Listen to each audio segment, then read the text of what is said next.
Welcome to Donmar TV News Channel. 13 na senador ang co-author sa ABS-CBN franchise bill. So 13. Di ba 24 sila, yung isa nakakulong. Actually wala pa nga dito yung nakakulong eh. Hindi pa natatanong siguro yun.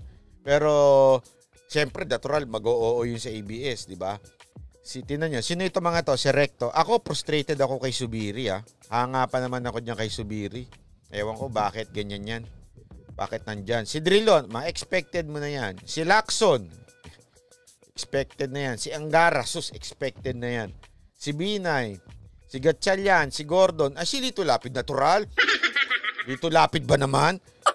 Meron niyang Diba kung hindi nga dyan sa probinsyano, isipin nyo ito, walang biro ito. Ang tagal na nawala ni Lito Lapid sa eksena. Sa Senado, sa politika, sa pag-aartista. Nung malapit ng mag-eleksyon, biglang pumasok sa probinsyano, di ba? Pagkatapos nun, panalo. Siyempre si Subiri, shareholder ng ABS. Talaga?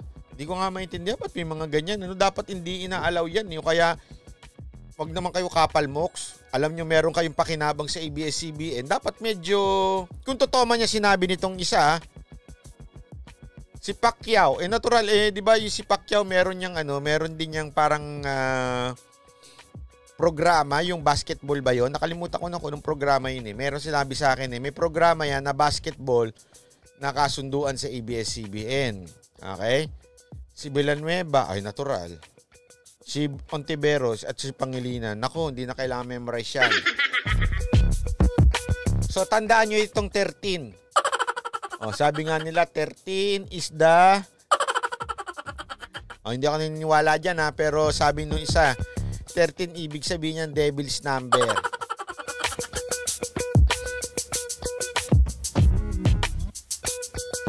Pirma pa din naman ni PRR din kailangan bago. Yan siguro yung palusot ni thinking pugok hindi, si Presidente ba rin ang magpa-final say niyan? Oo, pero syempre, isipin nyo na lang na-aproban sa Kamara. Okay? Kunwari lang, na-aproban sa Kamara. Na punta dyan sa Senado. Sure shot na yan. Pasok sa banga na yan sa Senado. So, ibabay cam, ganyan-ganyan. Tapos pupunta kay Pangulong Duterte. Syempre, ang mape-pressure niyan, yan yung Pangulo. At pag hindi niya pinirmahan yan, ay nako, matindi na naman, ilalagay na naman sa alanganin si Presidente. Hindi ko sinabing pipirmahan niya yan Pero ang akin, dapat sa Kamara pa lang, suplakin na ni Velasco. Alam mo na Velasco kung ano ang paninindigan ni Pangulo tungkol sa ABS-CBN. Paulit-ulit niya na yan sinabi noon. Gagawin niya ang lahat para hindi ma-renew yan. Ngayon, Velasco, kung ikaw may utak, kung meron lang naman, kung meron lang. Kung meron ka namang utak, ngayon pa lang, bago pa masimulan yan, patayin mo na. Actually, sa totoo lang, the only way na masimulan yan, yung pag-aayos niyan, pag gumalaw ka. Kasi, aantay naman sa kumpas mo yung 70. Yung 70 na o kaya yung mga congressman. Aantayan sa kumpas mo. Tanungin ka nila kung okay ba sa'yo ito. Ngayon, kung sinabi mong hindi okay, hindi gagalaw yan.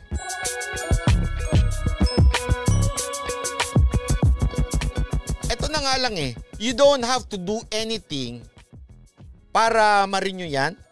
Wala kang gagawin. Yun lang ang gagawin mo. Wala kang gagawin. Anyway, sanay ka naman ata sa ganun. Yung wala ka lang gagawin, wala mangyayari dyan. Pero pag gumalaw yan, alam na. Pag gumalaw yan, ibig sabihin, gumalaw ka. Meron kang ginawang dyan.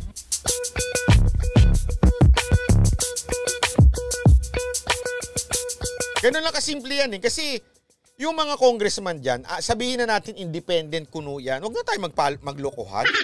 Magpaututan pa tayo na congressman, independent sila sa isa't isa. Hindi. Nakadepende pa rin yan dun sa leadership. Kung sino speaker.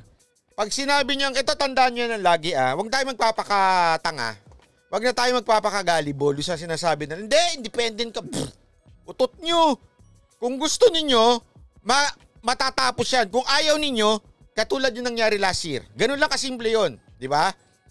Nilaro yan eh. Kung maalala ninyo, ito para sa kaalaman nyo, ibabalik ko lang kayo. Nilaro yan ni Cayetano noon eh. Sinabi niya hindi, tapos nagalit yung tao. Just to be fair, sige, bibigyan namin kayo ng temporary. Diba? Pero nagalit pa rin yung iba. Bakit? Sinasabi nila, ba't binigyan ng temporary? At saka bakit binigyan ng ang ibig sabihin niyan, hindi pa rin tutuloy. Kasi nga sinasabi ni Cayetano noon, unahin muna yung iba bago ito. Okay? Diba? Tumahimik yun. Ang tagal ng tahimik noon. Hindi alam kung anong gagawin. Tapos, bigla siyang pumayag. O sige! Go! O, nung nag-go, ano nangyari? Hindi na bigyan ng Ibig sabihin, may ginawang plano sa likod nun.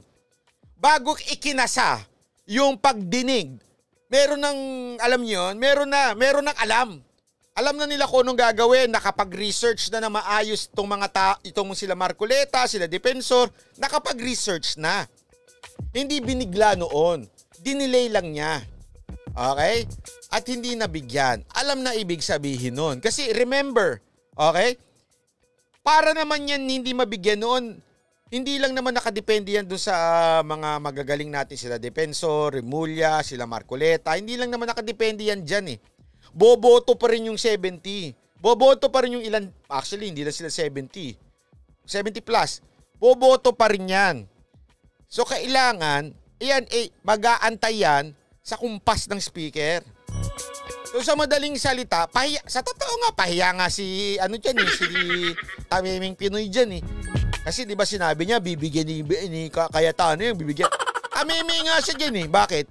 Wala. Oh, di ba? Anong sinabi natin noon? Antay kasi kayo. Alam mo, hindi lang ako malayang makakapagsalita, pero sinasabi ko lang, antay lang kayo. Ano nangyari? Hindi nabigyan. Kasi yun ang gusto ni Presidente, sumunod si Speaker, hindi nabigyan. Kaya nga ngayon, magkakaalaman. Pag itong ABS-CBN nakalusot sa kamera, merong hindi sumunod. Ang nakakatakot dito, is it possible na, posible ba yan, na labanan nila si Pangulong Duterte? Posible. Alam nyo, ito starting October, tignan nyo, itaga nyo na yan. O starting this year, simula na nagkakalasan niya kay Presidente. O. Simula na yan, yung mga kaalyado ni Presidente, unti-unti nang lumalayo sa kanya, yung mga sumipsip at nagkabilang bakod, unti-unti nang mapupunta sa iba. Kevin Godoy, Sir Banat, baditi mo naman ako. Galit siya. Baditi mo na siya. Galit siya kay PRRD, ha? Okay. Tandaan ninyo etong si Velasco nun, nasa kampo naman to ni Grace po eh. Kailan to tumalon? Tumalon lang ito nung nanalo si Pangulong Duterte. At hindi lang naman siya, napakaraming mga congressman. Alam nyo ba dati, iilan lang ang PDP na sa partido ni Pangulong Duterte na mga congressman? Iilan lang sila. Nung nanalo si Pangulong Duterte, nagtalo ng lahat, sip-sip na lahat kay Pangulong Duterte. Sip-sip sa PDP, naging PDP na lahat. Pero antay kayo ngayon. Etong taon na to, abangan ninyo. Unti-unti na magkakalasan yan. 15 na ang senator ngayon na gusto at naging author ng ABS-CBN. Mga animal talaga. Okay, sino ang nadagdag? Si Coco Pimentel, PDP ka pa man din. At saka si Laila de Lima, expected naman na yan. Pero Coco Pimentel at saka Manny Pacquiao, anyari sa inyong dalawa. Pareho kayong PDP Yung boss ninyo na si Pangulong Duterte ayaw sa ABS-CBN, bakit di nyo sinusunod?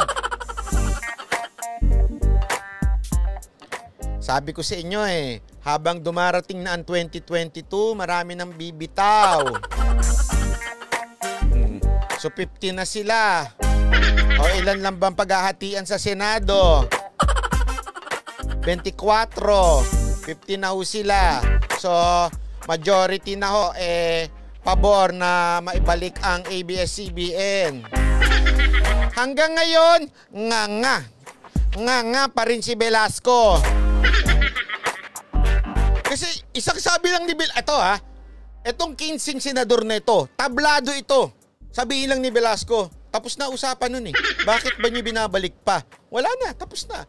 Napatunayan na may violation ng ABS-CBN, yun ang conclusion. Isang ganun lang eh. Isang ganun lang ni Velasco, tapos na usapan sa ABS-CBN. Bakit ang tagal mong sumagot, Velasco? Ano na, tameming Pinoy ka na? Wala na. Velasco, pinis na. Velasco, nga na lang ba tayo?